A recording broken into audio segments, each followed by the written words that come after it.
జీవితంలో కొన్నిసార్లు మనం తీసుకునే తప్పుడు నిర్ణయాలు మనల్ని చాలా ఇబ్బందులకు గురి చేస్తాయి.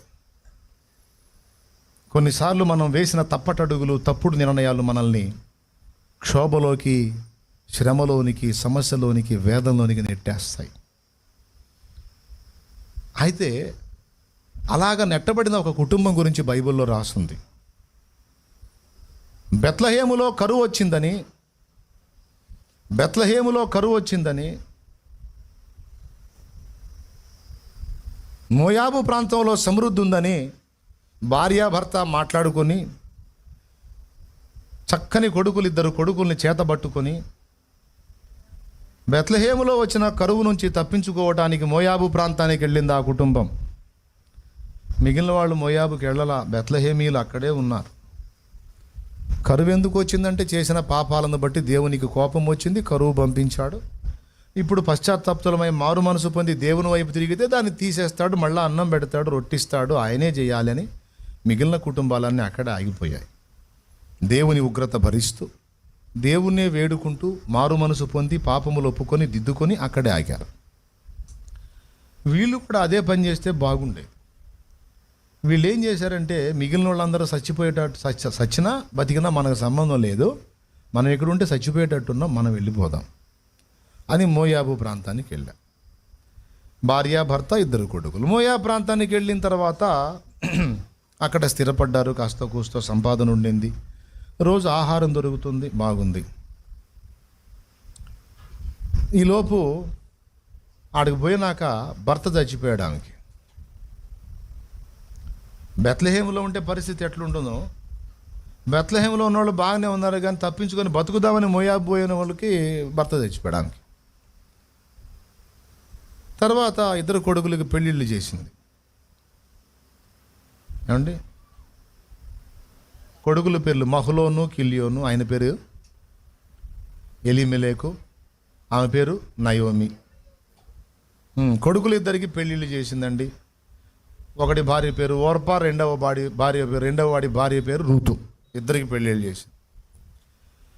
దరిద్రం ఏందో కానీ భర్త చచ్చిపోయాడు, ఇద్దరు పిల్లలు చచ్చిపోయారు. చివరికి ముగ్గురే విధవరాండ్రు మిగిలారు. అంటే బెత్లెహేము నుండి ఈ జీవితం సాగి మోయాబుకు వచ్చి అక్కడ ఆగింది. ఆగిన దగ్గర కొద్ది కాలం ఉండి వెనక్కన్నా పోయారా? పోలా. కనీసం అక్కడ పరిస్థితులు ఏమైనా ఉన్నాయో ఎంక్వైరీ చేశారా? చేయలా. అక్కడే ఆగిపోయారు. ఆగిపోయిన తర్వాత ముగ్గురు పురుషులు, ఒక స్త్రీ కదా బయలుదేరి వచ్చింది. ఇప్పుడు ఆ ఒక స్త్రీ నిలబడింది, ముగ్గురు పురుషులు వెళ్ళిపోయారు. విధవరాలు అయిపోయింది. అయిపోయిన తర్వాత ఈ నయోమికి ఆలోచన వచ్చింది. అది నేను చెప్తుంది, దెబ్బ తిన్నాకైనా బుద్ధి తెచ్చుకొని ముందుకు సాగాలి. కానీ కొంతమంది అక్కడే ఆగిపోయి ఉంటారు. ఏ అడుగులు వేసినందున నాకు ఈ గతి పట్టింది, నా కర్మ ఇలా గాలింది, నేను ఇక్కడ ఉండకూడదు, నేను దిద్దుకోవాలి, సరి చేసుకోవాలని కొంతమంది అడుగులు దిద్దుకొని ముందుకు సాగుతారు. కొంతమంది రాజీ పడిపోయి అక్కడే ఆగుతారు. అలా ఉండకూడదు మనం అనే పాఠం నేర్పుతుంది ఈ సన్నివేశం. ఏం జరిగింది? నయోమి ఆ ఇద్దరు కోడళ్ళను చూస్తే వాళ్ళు యవ్వనస్తురాళ్ళు, చిన్న వయసులు, బిడ్డలు, పిల్లలు లేరు ఇద్దరికి. చిన్న వయసు తల్లులు, పాపం ముక్కు పచ్చలారని బిడ్డలు. ఈమెకు జీవితంలో కొంతకాలం గడిచింది, ఇద్దరు కొడుకులు, పెళ్ళిళ్ళై పెద్దది. వాళ్ళ ముఖాలు చూసినప్పుడల్లా ఆమెకు క్షోభ కలుగుతుంది, తన స్థితిని చూసుకుంటే కూడా బాధ కలుగుతుంది. కొద్ది రోజుల తర్వాత ఒక నిర్ణయానికి వచ్చి ఇద్దరు కోడళ్ళని పిలిచింది. అమ్మా, నేను దేవుడు ఆశీర్వదించినటువంటి ప్రదేశం నుండి బయలుదేరి ఈ ప్రదేశానికి వచ్చి ఆశీర్వాదం పొందుదాం అనుకొని శాపాన్ని తెచ్చుకున్నాను. చివరికి ఎవరిని బ్రతికించుకుందాం అనుకున్నానో, ఎవరిని కాపాడుకుందాం అనుకున్నానో మొత్తాన్ని పోగొట్టుకొని ఒంటరి కత్తెనైపోయాను. జాగ్రత్తగా ఏమైపోయానో, ఒంటరి కత్తెనైపోయాను. మీ ముఖాలు చూస్తే ముక్కుపచ్చలారని బిడ్డలు, యవ్వనస్తురాళ్ళు మీరు. నాకంటే ఇక జీవితం అయిపోయింది, ఇక నాకు మరి ఇంకొక జీవితం లేదు. కానీ మీకు మంచి జీవితాలు దొరుకుతాయమ్మా. మీ పుట్టింటోళ్ళు ఉన్నారు కదా, మీరు చక్కగా పుట్టిళ్ళకి చేరండి. మీ తల్లిదండ్రులు మీకు తగిన సంబంధాలు చూసి పెళ్ళిళ్ళు చేసేస్తారు. నా బ్రతుకు ఇట్లా అయిపోయింది, మోడుబారిన జీవితంలాగా. మీ బ్రతుకులన్నా బాగుండాలని కోరుకుంటున్నానమ్మా. మీకు అత్తగా కాక అమ్మగా ఆలోచించి నిర్ణయానికి వచ్చాను. నా మాట విను ఓర్ప, నా మాట విను రూతు అని కోడళ్ళకి చిన్నగా చెప్పటం మొదలుపెట్టింది.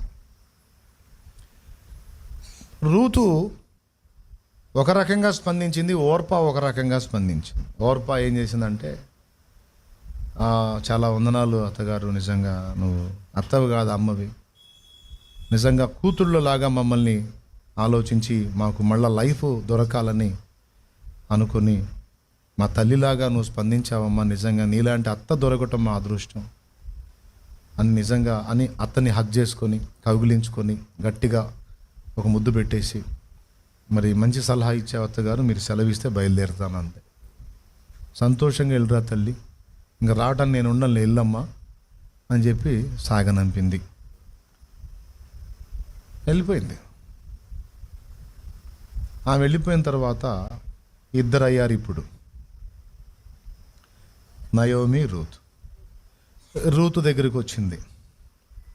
రూతు, నీ సోదరి ఓర్ప ఎంత మంచి నిర్ణయం తీసుకుందో చూడు తల్లి. విధవరాలుగా తన జీవితం ఎక్కడే ఆగిపోవాలని మళ్ళీ ఒక క్రొత్త జీవితాన్ని వెతుక్కుంటూ ముందుకు సాగిందమ్మా. తెలివిగలది, సెంటిమెంట్లు పెట్టుకోలేదు, సంతోషంగా బయలుదేరిందమ్మా. నా మాట విని నువ్వు కూడా వెళ్ళు తల్లి, నిన్ను కూడా దీవించి పంపుతాను, వెళ్ళమ్మా. మీ ఇద్దరు బాగుంటే నాకు అంతే చాలమ్మా అంటే రూత్ అంది, మరి నీ సంగతి ఏందంది? నువ్వు మా గురించి ఆలోచించావు అమ్మలాగా, మరి వచ్చేటప్పుడు అందరినీ కలిగి ఉండి వచ్చావు కుటుంబంగా, ఇప్పుడు ఏకాకి అయిపోయావు కదా అత్త. ఇప్పుడు నీకెవరున్నారు అత్త? ఒంటి పక్షి అయిపోయావు కదా. నీకు బాగున్నా బాగలేకపోయినా, తిన్నా తినకపోయినా, వయసు మళ్ళిన పొజిషన్ వస్తుంది నీకు. నిన్ను చూసుకునే దానికి ఎవరున్నారు? ఉన్న వాళ్ళని పోగొట్టుకున్నావు. మా ప్రాంతానికి వచ్చి నేను కూడా నిన్ను వదిలేస్తే కనీసం నీ ఊపిరిపోయిన నాడు నిన్ను మట్టి చేయడానికి కూడా ఒకళ్ళు ఉండరు కదా అత్త. కానీ నువ్వు ఎంత మంచి గుణం కలిగిందాని అంటే, నువ్వు దేవుని సన్నిధిలో నుంచి బయటికి వచ్చావు, కానీ దేవుడు నీ గుండెల్లో నుంచి పోలా. నువ్వు దేవుని యందు భయభక్తులు మానలా, అలాగే దేవుని ప్రేమ కూడా నీ గుండెల్లో నువ్వు తీసేసుకోవాలా. నా జీవితం ఏమైపోయినా పర్వాలేదు, మీరు బాగుండాలని మా క్షేమాన్ని కోరిన నీలాంటి నీతిగల మనస్సుని, నీతిగల మనిషిని వదిలిపెట్టి నేను ఎట్లా పోయేది? అమ్మా, నేను ఒంటరిగతిని కాదమ్మ, నేను నా స్వజనుల దగ్గరికి వెళ్తాను, నా సొంత దేశానికి వెళ్తాను, నా బంధువుల దగ్గరికి వెళ్తాను, నా దేవుని దగ్గరికి వెళ్తాను. నేను ఒంటరిగతిని ఎందుకు అవుతాను? ఋతు నువ్వు వెళ్ళిపోతే నేను వెళ్ళిపోతానని ఓదార్చబోయింది నయోమి. ఆమె నీతి చూడండి. అప్పుడు రూత్ అంది, లేదు, ఏనాడైతే ఒక తల్లిగా నువ్వు నా గురించి ఆలోచించావో ఆనాడే ఒక కూతురుగా నేను మారిపోయాను. ఒక అమ్మ ఆలోచించినట్టు నువ్వు ఆలోచించావు కనుక మరి కూతురుగా నేను ఆలోచించొద్దు? నేను వెళ్ళిపోతే కోడలి స్థానంలోనే ఉంటాను. లేదు, అక్కడి నుంచి కూతురు స్థానానికి వచ్చాను. కాబట్టి నీ జనులే నా జనులు, నీ దేశమే నా దేశము, నీ బంధువులే నా బంధువులు. నీవు మృతి పొందు స్థలం అందే నేను మృతి పొందేదను, నీ దేవుడే నా దేవుడు, నీ దేవుడే నా దేవుడు. నువ్వు వెళ్ళు అనే మాట మాత్రం అనొద్దమ్మా. కూతుర్ని అంటావా మా మాట? నన్నెందుకు బయట దానిలాగా చూస్తావు? నా మంచే కోరావు, మరి నీ మంచి నేను కోరొద్దా? నేను నిన్ను వదిలిపెట్టి వెళ్ళిపోతే నీ బాగోగులు ఎవరు చూస్తారు? నువ్వు చాకిరీ చేసుకోలేవు, నీకు అంత ఆహారం అంత రొట్టె తీసుకొచ్చి ఎవరు ఇస్తారు? కొడుకులు లేరు, భర్త లేడు, విధవరాలు అయ్యావు, బిడ్డల్ని పోగొట్టుకుని ఏకాకి అయ్యా, ఒంటి పక్షులయ్యా అని కౌగిలించుకొని ఏడ్చింది. నువ్వు వెళ్ళు అనొద్దత్తా, నువ్వు వెళ్ళు అనొద్దత్తా, నిన్ను వదిలిపెట్టి వెళ్ళలేను, నాకు నువ్వు కావాలి అంది. పిచ్చిదన్నా, నీ లైఫ్ పాడైపోయిద్దమ్మా. నేను ఎందుకు పనికి వస్తానమ్మా, అంత అయిపోయిందన్నమ్మా, ఎక్కడో రాలిపోతానమ్మా, ఏమైంది? నేను నీ గురించి చిన్నదానివమ్మా, నువ్వు మంచి లైఫ్ వచ్చిద్దమ్మా నీకంటే. నాకు ఆ మంచి లైఫ్ వద్దు, నువ్వు ఎటు సాగితే నేను అటే సాగి వస్తాను, అంతేగాని నువ్వు చెప్పే ఆలోచన నేను దయచేసి తిరస్కరించానని అనుకోవద్దు, నన్ను నీతో ఉండనేమని ఏడ్చింది. తనతో వచ్చుటకు ఆమెకు మనసు కుదిరిందని నయోమి ఫిక్స్ అయినప్పుడు సరే పోదాంపా అని తీసుకొని ముందుకు సాగింది. ఆ తర్వాత ఏం జరిగిందో మీకు తెలుసు, నేనేం దాని గురించి చెప్పాల్సిన అవసరంలా. జీవితాన్ని కోరుకొని అత్త బాధ్యతను విస్మరించి భర్తని పిల్లల్ని పోగొట్టుకొని ఏకాకైంది, ఒంటిపక్ష అయింది. మేం చేయొదిలి పెడితే అనాథ శవం అవుతుందని ఆలోచించకుండా తన స్వార్థాన్ని తన జీవితాన్ని కోరుకొని పోయిన ఓర్ప ఎటుపోయిందో అడ్రస్ లేదు, ఏమైందో ఆమె చరిత్ర బైబిల్లోకి రాలేదు. కానీ నీతి కొరకు, నిజాయితీ కొరకు, దేవుని ప్రేమను బట్టి దేవుని కొరకు అత్తని అమ్మగా స్వీకరించి హత్తుకొని బెత్లెహేముకి వెళ్ళిన తర్వాత నయోమి రూతు ఇద్దరిని చూసి అక్కడ స్థానికులు అన్నారు, ఆ వెళుతున్న ఆమె నయోమి కదూ, నయోమి నువ్వు నయోమివేగా, అవును అని సాగిపోతుండే. ఆగు, మహలోనేడి, కిల్యోనేడి, ఎలిమెలకేడే, వాళ్ళు చనిపోయారు. నేను వెళ్ళేటప్పుడు సమృద్ధి గలదానిగా వెళ్ళాను, వచ్చేటప్పుడు అన్ని పోగొట్టుకొని ఏకాకిగా వచ్చాను. అన్ని కాపాడుకుందామని వెళ్ళాను, పోగొట్టుకొని వచ్చాను. యెహోవా నన్ను రిక్తురాలినిగా చేసి ఉన్నాడో. నన్ను నయోమి అనకండి, నా బ్రతుకు మధురంగా లేదు, నన్ను మారా అని పిలవండి, నా జీవితం చేదుగా ఉంది. నాకు నయోమి అనే పేరు తగదు, నాకు మారా అనే పేరు తగును, ఎందుకంటే నా బ్రతుకు చేదైపోయింది. నేను చేసిన తప్పుడు నిర్ణయం వల్ల, నేను తీసుకున్న రాంగ్ స్టెప్స్ వల్ల నా బ్రతుకు ఛిద్రం అయిపోయింది, కుటుంబం పతనం అయిపోయింది అని ఏడిస్తే ఆమెను చూసి వాళ్ళు ఏడ్చారు. అయ్యో ఎంత కష్టం వచ్చింది నయోమి నీకు, వాళ్ళు ఏడ్చారు. ఓదార్పు చేయడానికి ప్రయత్నించారు. అయినా వాళ్ళ మాటలను బట్టి కాదు, రూతు ఆమెని మళ్ళా హత్తుకొని పాడైపోయిన ఇంటి దగ్గరికి వెళ్ళి తిరిగి బాగు చేసుకోవటం మొదలుపెట్టారు. బిడ్డలారా, పాడైపోయిన ఇంటిని తిరిగి బాగు చేసుకోవటం మొదలుపెట్టి కోడలు అత్తతో చెబుతుంది ఏమనంటే, నువ్వు నాతో పనికి రావద్దు, నువ్వు ఉండు, నేను వెళ్తా పనికి, ఎవలైనా గోధుమలైనా నేను తీసుకొస్తా, నీకు వండి పెడతా, నువ్వు చేయలేవు అని ఆమెను ఉంచి ప్రతి అడుగు కూడా నీతిగల అడిగే. వాస్తవానికి రూతు అన్యురాలు, మోయాబీయురాలు, ఆమె ఇశ్రాయేలీయురాలు కాదు, అన్యురాలు. అత్తని అమ్మలాగా హత్తుకోవటమే కాకుండా ఆ ప్రదేశంలోకి వెళ్ళి పొలములో పని చేయడానికి ఇష్టపడి పొలానికి వెళితే అక్కడ ఆమె ప్రవర్తనను చూసి, ఆమె మోయాబు స్త్రీ అయినా అత్తగారిని కాపాడుకోవటానికి, పోషించుకోవటానికి, తన జీవితం వైధవ్యంతో విధవరాలిగా బ్రతికేయడానికి ఇష్టపడి తన శరీర కోరికల్ని, వాంఛల్ని, సుఖాలని బలిపీఠం మీద అర్పించేసి అత్తకే కూతురుగా మారి ఆమెను బ్రతికించుకోవడానికి వచ్చిన నీతిమంతురాలైన రూతట, ఈమె పరిస్థితి ఇదట, పాపం పనిచేయడానికి వచ్చిందని ఆమె గురించి తెలుసుకొని ఆ నోట ఈ నోట, ఈ నోట ఆ నోట, వాళ్ళు ఏ పొలంలో పనిచేస్తున్నారో ఆ పొలపు యజమానుడు బోయజు ఆయన దాకా పోయింది. అంత నీతి కలిగిన మనిషి అని ఆమెను గురించి తెలుసుకుంటే, ఆమె ఎందుకు వచ్చింది? పొలంలో పనికి కాదు, పరిగేరుకోవడానికి వచ్చింది. అప్పుడు ఆయన ఆమె గురించి తెలుసుకొని ఆయన ఆమెతో అన్నాడమ్మా, నీ గురించి నేను విన్నాను. ఎవరు? బోయజు, మంచి నీతిమంతుడు ఆయన. నీ గురించి నేను విన్నాను. నీ గతకాలపు ప్రవర్తన కంటే ప్రస్తుత ప్రవర్తన ఇంకా గొప్పగా అనిపించింది. నీవు ఈ పొలములోనే స్థిరముగా ఉండు, వేరే పొలాలకు వెళ్ళి ఎక్కడ ఏరాల్సిన అవసరం లేదు. నేను నీకు ఆ ధాన్యం సమృద్ధిగా వచ్చేటట్టు నేను చేస్తాను. నువ్వు ఎక్కడికి వచ్చావో తెలుసా రూతు? నువ్వు జీవము గల దేవుడు, సైన్యములకు అధిపతిగా యెహోవా యొక్క సురక్షితమైన రెక్కల నీడకు వచ్చావమ్మా. నువ్వు సురక్షితమైన రెక్కల నీడ, ఆయన రెక్కల చలువ, ఆ చలువకు వచ్చావు నువ్వు ధన్యురాలి. నా దేవుడు నిన్ను ఆశీర్వదిస్తాడని దీవించి వెళ్ళాడు. ఆయన వెళ్ళేటప్పుడు పనోళ్ళకు చెప్పాడా, మొత్తం ఎరకండి, మీరు కోసేటప్పుడు కొంత పరిగ వదలండి, ఆమెను పరిగ ఏరుకోనియండి అన్నాడు. వాళ్ళు గుప్పెళ్ళు వదిలిపెట్టి పోతా ఉంటే అదంతా సమకూర్చుకొని వెళ్ళి అత్తకి చెప్తే అత్త అంది, ఎవరు బోయజు పొలానిక నువ్వు వెళ్ళావమ్మా, ఆయన ఈ మాటలు మాట్లాడాడు, ఆయన నీతిమంతుడు అండ్ మన సమీప బంధువుడు కూడా అని చెప్పింది. ఆ తర్వాత జరిగిన కథ మీకు తెలుసు. తర్వాత రూతు గురించి తెలుసుకొని బోయజు ఆమెని గౌరవిస్తాడు, ఆమె ప్రవర్తనను మెచ్చుకుంటాడు. నయోమి బోయజును గురించి ఎంక్వైరీ చేసి అతనికి రూతునిచ్చి పెళ్లి చేసి రూతుకు మళ్ళా లైఫ్ ఇవ్వడానికి నయోమి సిద్ధపడిద్ది. తర్వాత ఏం జరిగిందంటే ఆ బోయజు రూతును చేసుకుని ఆమె ద్వారా కన్న బిడ్డ బోయజు రూతునందు ఓబేదును కనెను, ఓబేదు యెషయిని కనెను, యెషయి రాజైన దావీదును కనెను.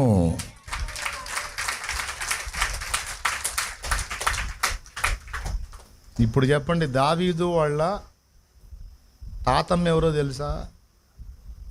రూతమ్మ. ఎవరమ్మా?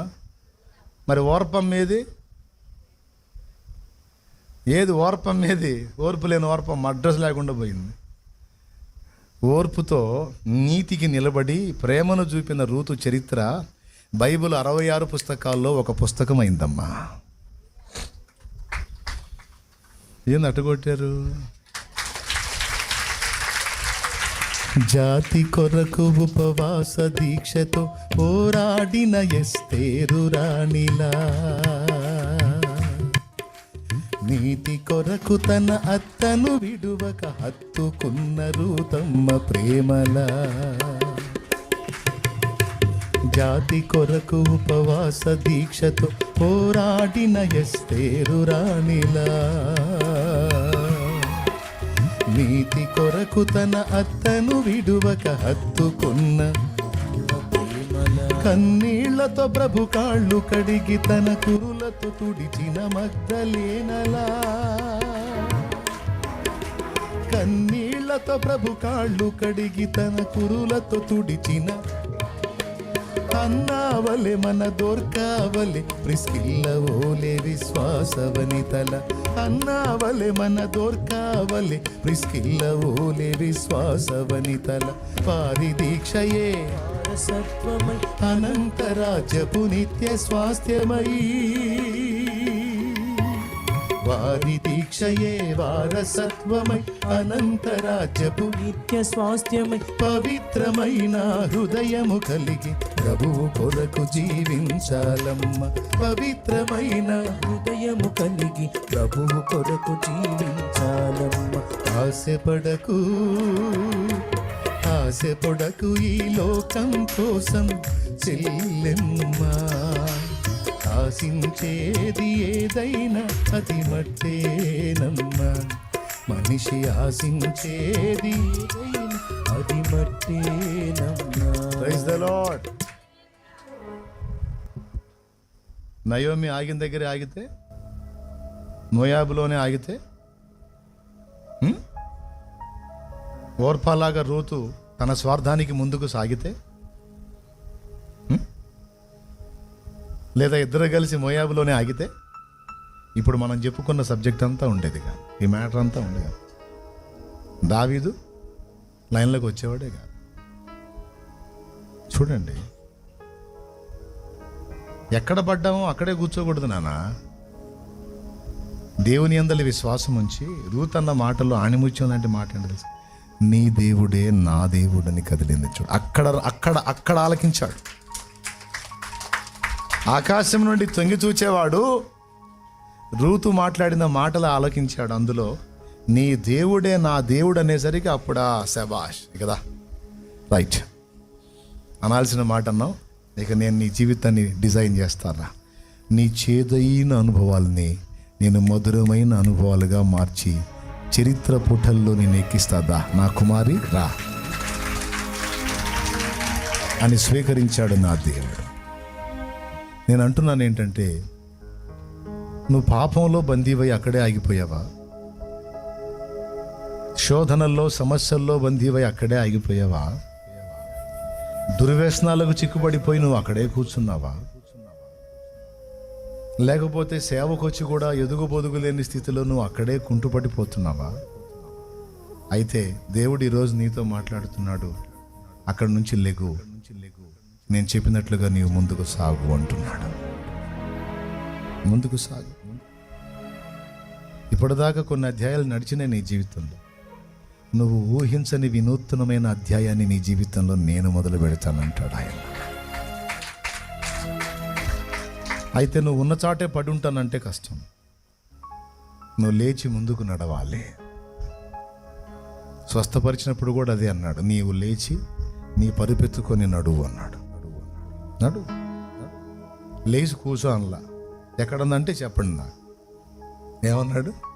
ఒకసారి లేచి కాస్త అటు ఇటు తిరిగి మళ్ళీ వచ్చి కూర్చోయ్యా అని అనలా. నీవు లేచి ఆ పరుపు కూడా తీసేయి, దరిద్రాన్ని తీసేయి ఇక్కడి నుంచి.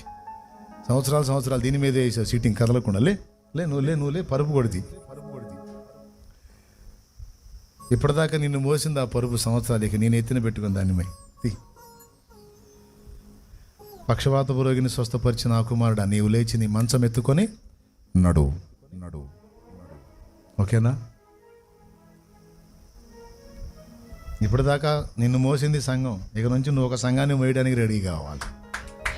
ఇప్పటిదాకా కుమారుడా కుటుంబం నిన్ను మోసింది, ఇప్పుడు కుటుంబాన్ని నువ్వు మోసేవాడివి కావాలంటే వ్యసనాలు వదిలిపెట్టాలా, పాపాన్ని వదిలిపెట్టాలా, తప్పుడు జీవిత విధానాన్ని వదిలిపెట్టాలా. అక్కడి నుంచి దేవుని వైపుకు నీ అడుగులు పడాలా. దేవుని వైపుకు నువ్వు ముందుకు సాగితే ఆయన నీ చేదైన అనుభవాలని మధురమైన అనుభవాలుగా ఆయన మారుస్తాడు. జీవితంలో అనేక మలుపులు తిరిగి ఇప్పుడు వచ్చి మోడులాగా మిగిలిపోయావా? అక్కడే కూర్చున్నావా? కదలలేకపోతున్నావా? ఈరోజు దేవుడు మాట్లాడుతున్నాడు, నువ్వు కదలటానికి ప్రయత్నం చేయాలి. నేను ఇక్కడే ఉండకూడదు, మరొక నిర్ణయం చేయాలి, మరొక అడుగు వేయాలి. ఆశీర్వదిస్తానని ఆనాడు భక్తులతో మాట్లాడిన దేవుడు ఈరోజు నీతో నాతో కూడా మాట్లాడతాడు. నా జీవితంలో నేను కూడా అలా ముందుకు సాగటమే నాకు ప్లస్ అయింది. ఈరోజు కూడా చిలకలూరుపేటలో ఒక పరిచర్య ఏర్పడింది, ఒక సంఘం కట్టబడింది, కొన్ని ఆత్మలు రక్షించబడ్డాయి. అంతవరకు తృప్తి. ఆగల ఇక్కడే కూర్చుని అన్నాడు, పద ముందుకు సాగాలి. ఏడికి ప్రభువా? ఒక ఊరు చూపించాడు, పో అక్కడికి పో అన్నాడు. దావీదును ఆధారం చేసుకొని అక్కడికి పోయాను. అక్కడి నుంచి మళ్ళీ ఇంకొక ఊరు చూపించాడు. ఈ 2 చోట్ల ఆగితే ఏంది ఇక్కడ ఆగా, ఇంకో చోట చల్ నాడు 3 అయిపోలా. అప్పటి నుంచి ఇప్పటిదాకా సాగు పద అంటూనే ఈరోజు ఓళ్ళపాలెం పల్లెపాలెం తెచ్చాడు నన్ను.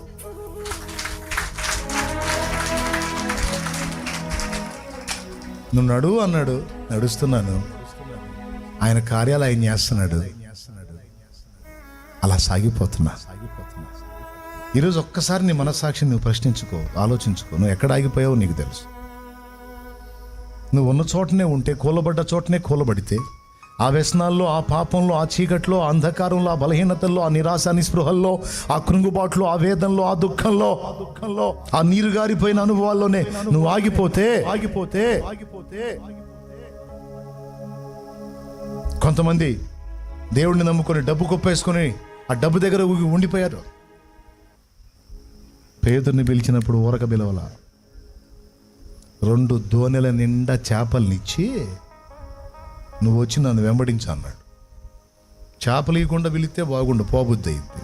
ఏమి లేదు కాబట్టి ఎటు ఇంటికి ఇక్కడున్న దరిద్రమే, ఎటు పోయినా అదే కాబట్టి ఇక పోదాం అనిపించి 2 దోణెల మునగా చేపలు ఇచ్చి, అంటే నా భాషలో చెప్పాలంటే ఫుల్గా సౌండ్ ఇచ్చి డబ్బులు ఇచ్చి వదిలేసిరా అంటాడు. అదే చేపలు రాసి నువ్వు నేను కానీ చూసినట్టయితే ఖచ్చితంగా యేసుప్రభుకి ఏం చెప్పాడని తెలుసా? ప్రభువా వస్తా కానీ ఇప్పుడు కాదు. చాలామంది సేవకు రమ్మంటే ఏ డైలాగులు చెబుతున్నారు. ఇంకొన్ని బాధ్యతలు ఉన్నాయి, ఇంకొన్ని చేయాల్సినవి ఉన్నాయి, ఇంకొన్ని చక్కబెట్టాల్సినవి ఉన్నాయి, ఇంకొన్ని నెరవేర్చాల్సినవి ఉన్నాయి, ఇంకా టైం ఉంది. కూసో, అక్కడే కూసో. సరికైపోయిందా కూసో. నిన్ను దేవుడు పిలిచిందా కూసో. సేవకు రావాకు, నీ బతుకంతే తెల్లార్చుకో. ఎందుకంటే రాశి దగ్గర కూలబడిపోయాం. ఆయన అన్నాడు, 2 దోణెల మునగ చేపలు ఇచ్చి, చేపలు కావాలా నేను కావాలా? ఈ ఇచ్చింది ఎవరు? నీ వెంట పడితే ఇంకా ఇస్తావు, వీటి దగ్గర కూర్చుంటే ఏమొచ్చింది? అసలు ఇచ్చినోడి నువ్వు డబ్బు దగ్గర ఆగిపోయావే నాయన. నువ్వు ముందు కదలమని దేవుడు చెబుతుంటే నువ్వు భోగాల్లో ఆగిపోయావే. కొంతమంది డబ్బుల దగ్గర ఆగిపోయారు, కొంతమంది పాప వ్యామోహాల్లో ఆగిపోయారు, కొంతమంది వ్యసనాల్లో ఆగిపోయారు, కొంతమంది బాధ్యతల్లో ఆగిపోయారు. వాళ్ళు ఎప్పుడన్నా గెలిచు ఏంది మరి దేవుని కోసం ఏమైనా ఫలిస్తున్నావు అంటే అడుగుదిరితే అమ్మాయి, పెద్ద అమ్మాయి, చిన్న అమ్మాయి, అబ్బాయి, ఆ బాధ్యతలు, బంధాలు అని మొదలుపెట్టి మన బుర్ర అంతా తింటారు. వాళ్ళకి బాధ్యతలు ఉన్నాయి. ఆయన దేవుడు చెప్పినట్టు కదిలారు. కదిలిందే ప్లస్ అయింది. ఈరోజు దేవుడు కొంతమంది ఇవన్నీ కాకుండా నిరాశ నిస్పృహల్లో గోలబడిపోయారు. వాళ్ళని ఎప్పుడన్నా కలిదిచ్చా ఏముందిలేయ్యా, ఇంకంతా అయిపోయింది, ఇంకేముందిలే, ఇంకేముంది. వాళ్ళని చూస్తే మనకు కూడా నరాలు వీక్నెస్ వచ్చింది. అట్ట చేస్తారు వాళ్ళు. పీకల దాకా మునిగుంటారు. ఆయన అంటాడు బయటికి రా అంటాడు, ఏం వచ్చేదిలే. నిరాశ నిస్పృహల్లో కూలబడిపోయావా? 3 బిడ్డల్ని, భర్తని, 2 బిడ్డల్ని కోల్పోయిన దానికి ఎంత నిరాశ ఉంటుంది చెప్పండి. బ్రతకబుద్ధి అయిద్దా? కుటుంబంలో అన్నీ కోల్పోయిన దానికి బ్రతకబుద్ధి అవుతుందా? అన్నీ కోల్పోయిన వానికి బ్రతకబుద్ధి అవుతుందా? కానీ అబ్రహాముని ఏమన్నాడు? అన్నీ వదిలేసి కదులు అన్నాడు. తనకు తెలియని ప్రదేశానికి పంపించాడు. ఏకాకిగా వచ్చాడు. చెప్పుకోవడానికి, ధైర్యం చెప్పడానికి, ఆదరించడానికి, ఓదార్చడానికి, భరోసా చేయడానికి అబ్రహాంకి ఎవరు లేరు. మా వాడున్నాళ్ళే, మా బ్రదర్ కొడుకున్నాళ్ళే అనుకుంటే అతడు కూడా వదిలేసి వెళ్ళిపోయాడు. ఏకాక అయిపోయాడు. దేవుడే అతనికి ఆధారం. కానీ మీకు తెలుసా, ఒంటరి పక్షి అయి దేవుడు చెప్పినట్టు కదిలిన అబ్రహామే ఈరోజు ప్రపంచంలో ఉన్న అత్యధిక జనాభాకి తండ్రి అయ్యాడు. అది అక్కడే ఆగిపోయి ఉంటేనా? అక్కడే ఆగిపోయి ఉంటే అవుతుందా? ముందుకు సాగాడు. మోషే 80 ఏళ్ల వయసులో ఐగుప్తుకి వెళ్ళి వాళ్ళని బయటికి అంటే సాగాడు. లక్షలాది మంది విమోచనకు కారణమయ్యాడు. మీరు ఎక్కడన్నా చూడండి, 40 ఏళ్ల నిరీక్షణ ఎవరికైనా ఉంటుందా? 40 ఏళ్ల వయసప్పుడు వచ్చాడు మిద్యానికి. ఎదురు చూసి చూసి చూసి చూసి ఇంకా చేస్తాడు, ఇంకా పిలుస్తాడు, ఇంకా విడిపిస్తాడు మా వాళ్ళని, ఇంకా కార్యం జరిగేది, ఇంకా కార్యం. 40 ఏళ్ళు. వామ్మో, ఏం విశ్వాసం అది! అంత సుదీర్ఘ నిరీక్షణ తర్వాత పిలిచి జీవితం అయిపోయింది అనుకున్న మోషేకి ఇంకా 40 ఏళ్ళ ఆయుష్కాలం పెంచి వేస్ట్ అయిపోయిందన్న 40 ఏళ్ళు మళ్ళీ మోషేకి ఇచ్చి 40 ఏళ్ళు నిండా వాడుకున్నాడు దేవుడు. లక్షలాది మందిని బయటికి తెచ్చాడు. మోషే బయటికి తేకపోతే వాళ్ళు అక్కడే హతులైపోతే యేసు రాకెక్కడ? కాబట్టి మీ అందరికీ కూడా ఈ విషయాలన్నీ ఎందుకు చెప్తున్నానంటే, మీరు ఎక్కడ ఆగిపోయారో ఒకసారి చూసుకోండి. ఏ కోశాన మీ కొంచెం బుర్రన్నా నేను చెప్పే ఈ విషయాల్లోని విలువ మీకు అర్థమై ఇక ఇది మొదలుకొని కదలడానికి ముందుకు సిద్ధం అవుతారు. నువ్వు దేన్ని బట్టి నిరాశలోకి వెళ్ళావో, నిస్పృహలోకి వెళ్ళావో బయటికి రా. దేవునికి చిరాకు నువ్వు అక్కడే కూర్చుంటే. ఎందుకంటే నీ దేవుడు అసమర్థుడు కాదు, సమర్థుడు. ఆయన లేకపోతే నువ్వు నిరాశ, నిస్పృహ, వేదన, కృంగుబాటు, దరిద్రం, నింద, అవమానం అట్లా కూర్చో. కానీ ఆయన ఉన్నాడు కదా. ప్రయత్నం చేయాలి, అడుగులు ముందుకు వేయాలి. నయోమి దేవుని వైపు మళ్ళుకుంది. దేవునికి వీపు చూపించి మోయాబుకు ముఖం చూపించి వచ్చింది, మొత్తం పోగొట్టుకుంది. ఇప్పుడు మోయాబుకు వీపు చూపించి దేవుని వైపు మళ్ళుకుంది. కోల్పోయిన దానికంటే గొప్ప చరిత్ర పొందుకుని ధన్యురాలైంది. కాబట్టి ఇంత క్లియర్గా మీకు వివరంగా చెప్పాను. సంపూర్ణుల మొగుటకు సాగిపోవాలి, అరాకొరాలో ఆగిపోకూడదు. ఈ మాటలు మీకు అర్థమైతే ఇప్పుడు నేను ఏం చేశాను? నేను ప్రభు దగ్గరికి వచ్చాను. తర్వాత ఎక్కడ నడిపించాడు? మారు మనసు, రక్షణ, బాప్టిజం, పరిశుద్ధాత్మాభిషేకం, సేవకి. ఆ సేవలో కూడా ఇప్పుడు మజిలీ మీరు గమనించండి, ఎక్కడ ఆగిపోలా నేను. సేవకులు కూడా చెప్తున్నాను, ఏదో కొన్ని ప్రాంతాలు చేసి అక్కడ ఆగిపోలా నేను. ఈ రోజుకి తిరుగుతానే ఉన్నా పరిచర్య, దేవుని పనులు. ఏదో ఒకదాన్నే చేసి ఆగిపోలా. అనేక రకాలుగా ఏ విధంగా దేవుని పని ముందుకు తీసుకెళ్ళగలనో, ప్రభు కార్యాభివృద్ధి ఎలా జరుగుతుందో, అది పాటల రూపంలో, పుస్తకాల రూపంలో, రచనల రూపంలో, ఉపదేశాల రూపంలో, ఎలా ఛాన్స్ ఉంటే ఆ విధంగా నలువైపుల నుంచి దేవుని పని జరగడానికి, దేవుని కార్యాభివృద్ధి జరగడానికి నా శక్తి కొలది నేను నడుస్తున్నా. ఆయన కృపతో ఆయనే నన్ను నడిపిస్తున్నాడు. ఈరోజు నిర్ణయించుకొని నా ప్రభు చెప్పినట్టు నేను ప్రభు వైపుకే నడుస్తానన్నా, నేను పాపాల్లోనే కూలబడిపోను, నేను నిరాశ నిస్పృహలో కూలబడిపోను. నేను మోడుబారిపోయాను వాస్తవమే, కానీ క్రీస్తునందు నూతన చిగుర్లు పెట్టాలని నేను ఆశపడుతున్నాను. నేను మారా అనుభవంలో ఉన్నాను నిజమే, చేదైన అనుభవంలో, కానీ ప్రభు చెప్పినట్లు ప్రభు వైపుకు మళ్ళితే మధురమైన అనుభవంగా నా జీవితాన్ని ఆయనే చేస్తాడు. విశ్వాసం నాకుంది. చేయకపోయినా పర్వాలా, నేనైతే ఆయన నడవమన్నట్టు ముందుకు నడుస్తాను అనే తీర్మానం వచ్చిన వాళ్ళు మీ జీవితాలు ప్రభు చేతికి అప్పగించి యేసు ప్రభుని మీ హృదయాల్లోకి ఆహ్వానించిన వారు, మారు మనసు పొంది బాప్తిస్మం పొందడానికి సిద్ధమైన వాళ్ళు, బయటన్నాళ్లలో కానీ ఇక్కడ ఉన్నాళ్లలో కానీ ఎవరైనా మీ పాత జీవితాన్ని, వ్యసనాలని, తప్పుడు విధానాలని వదిలేసుకొని ప్రభు బిడ్డలుగా మారాలనుకున్న వాళ్ళు, మీ హృదయాల్లో సిద్ధపడిన వాళ్ళు, మీ జీవితాలను ప్రభు చేతికి అప్పగించాలనుకున్న వాళ్ళు, ఇక్కడ కూర్చున్న వాళ్ళు కానీ బయట ఉన్న వాళ్ళు కానీ ఎవరైనా ఉన్నారా? ఉంటే మీ కుడి చేతిని ఎత్తి చూపించండి, నేను మీకోసం ప్రార్థన చేస్తాను.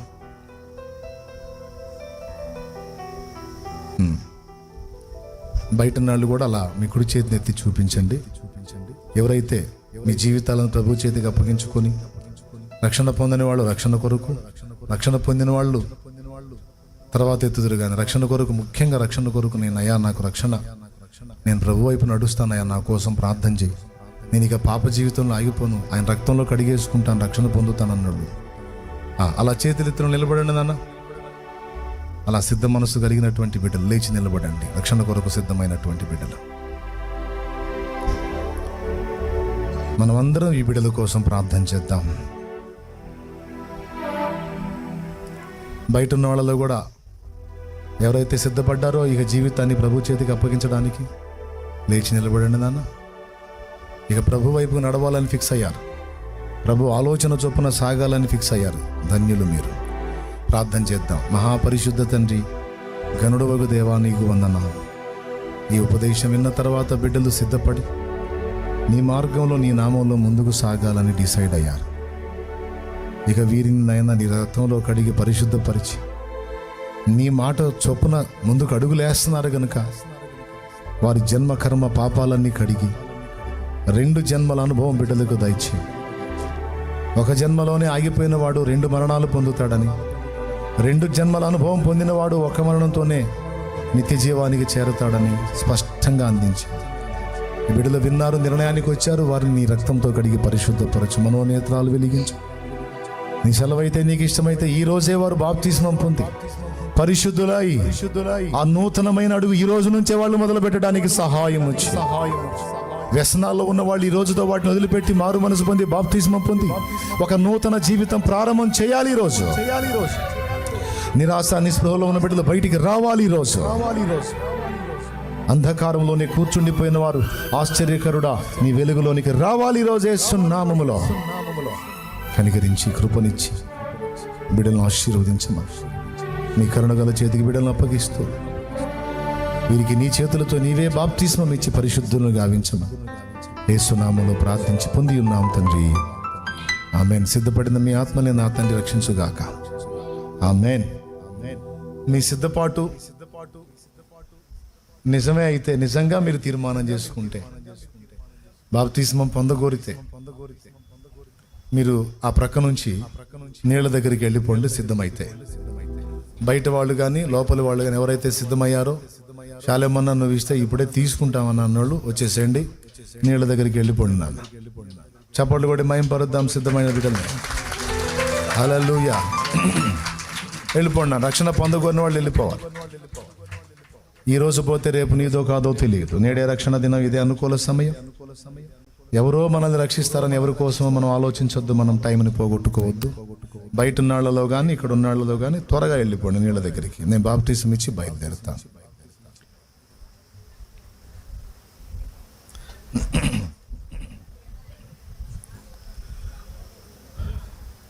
వెళ్ళేవాళ్ళు వెళ్తారు రక్షణకి. అక్కడ ఉండండి, నీళ్ళ దగ్గర ఉండండి, వస్తాను నేను. మరి ఇది కొంచెం ఖర్చుతో కూడుకున్న పని కనుక మనం హృదయపూర్వకమైన కానుక సమర్పిద్దాం. మనకు దేవుడు అనుగ్రహించిన దానిలో నుండి అది దైవజనుడు ఈ పరిచర్యకు వాడటానికి ఉపయోగపడుద్ది. మరి ఈ విషయాలు విన్నారు కదా. మరి నిరాశలో ఉన్నారా, బయటకు వచ్చారా, ఉంటారా, వస్తారా? రైట్. పడదామా, కానుక పడదామా? అన్న చేతికి ఇస్తే ఏదైనా ఉపయోగపెడతాడు, వాడతాడు. దీనికి అందరికీ ప్రేమ విందు ఏర్పాటు చేశాడు. ఓకేనా? రైట్. రక్షణ వెళ్ళిపోండి నాన్న. మిగిలిన వాళ్ళు ప్రశాంతంగా కూర్చోండి. మరి కానుక సేకరించే పరిచారకులు ఉన్నారా? రైట్. రా నాన్న, ఇక్కడ నా దగ్గర నుంచి ఫస్ట్ స్టార్ట్ చేయండి. మోడుబారిన జీవితాలను చిగురింపజేయగలవు నీవు. మోడుబారిన జీవితాలను చిగురింపజేయగలవు నీవు. మారానుభవం మధురముగా మార్చగలవు నీవు. మారానుభవం మధురముగా మార్చగలవు నీవు. మహోన్నతుడా, నీ కృపలో నేను నివసించుట నా జీవిత ధన్యతయున్నది. మహోన్నతుడా, నీ కృపలో నేను నివసించుట. మహోన్నతుడా, నీ కృపలో నేను నివసించుట. మహోన్నతుడా, నీ కృపలో నేను నివసించుట నా జీవిత ధన్యతయున్నది.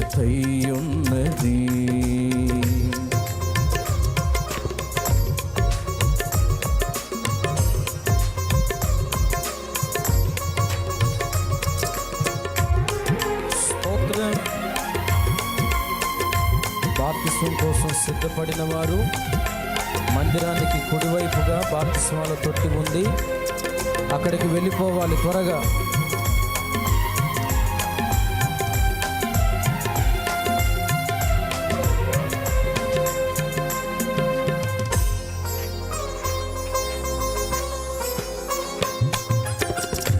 ఆకువాడక ఆత్మఫలములు ఆనందముతో ఫలించనా.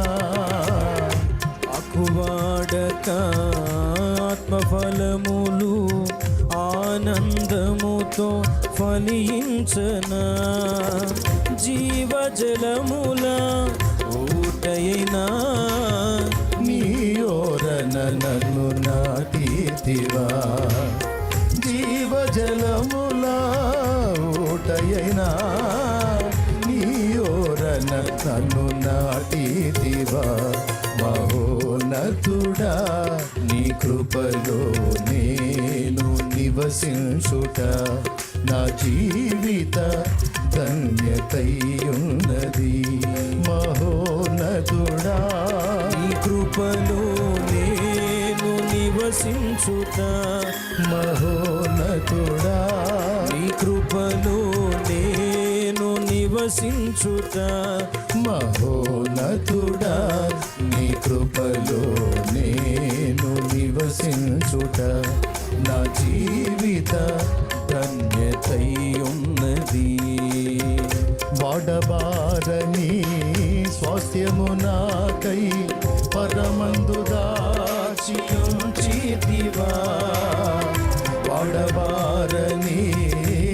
నిత్యము నాకై పరమందు దాచి ఉంచితివా వాగ్దాన ఫలము అనుభవింప నీ కృపలో నన్ను పిలచితివా వాగ్దాన ఫలము అనుభవింప నీ కృపలో నన్ను పిలచితివా మహోన్నతుడా నీ కృపలో నేను నివసించుట నా జీవిత ధన్యతయున్నది మహోన్నతుడా నీ కృపలో నేను నివసించుట మహోన్నతుడా నీ కృపలో నేను నివసించుట మహోన్నతుడా నీ కృపలో నేను నివసించుట నా జీవిత ధన్యతయున్నది ఆరాధనా స్తుతి ఆరాధనా ఆరాధన స్తుతి ఆరాధన నీవే కదా నా ఆరాధన నీకే కదా నా ఆరాధన ఆరాధనా స్తుతి ఆరాధనా ఆరాధన స్తుతి ఆరాధన విడుదల సాతాను కట్టలోంచి విడుదల రోగాలలోంచి విడుదల దయ్యాల పీడలోంచి విడుదల పాపము బంధకాలలోంచి విడుదల స్తుతి సమస్యల నుంచి విడుదల రోగాల నుంచి స్వస్థత అపజయాల నుంచి విడుదల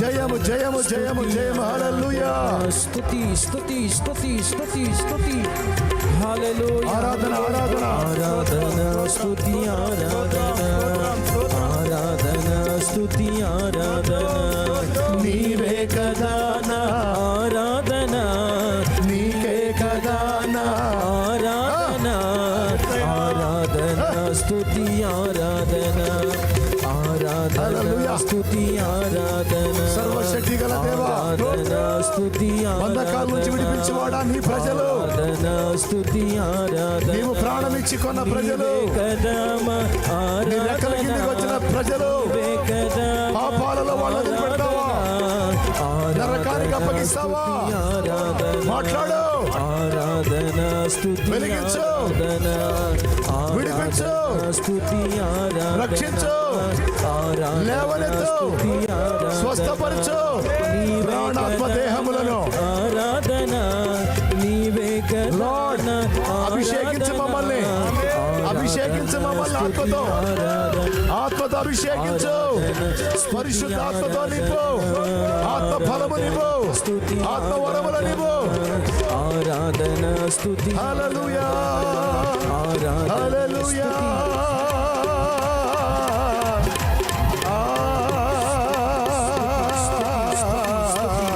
స్తుతి స్తుతి హల్లెలూయా మహోన్నతుడా నీకు స్తుతి స్తుతి స్తుతి స్తోత్రమయ్యా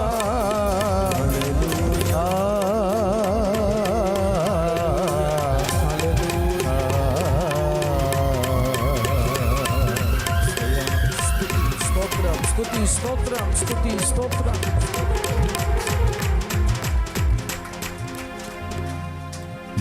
మహోన్నతుడా నీ కృపలో నేను నివసించుట నా జీవిత ధన్యతై యున్నది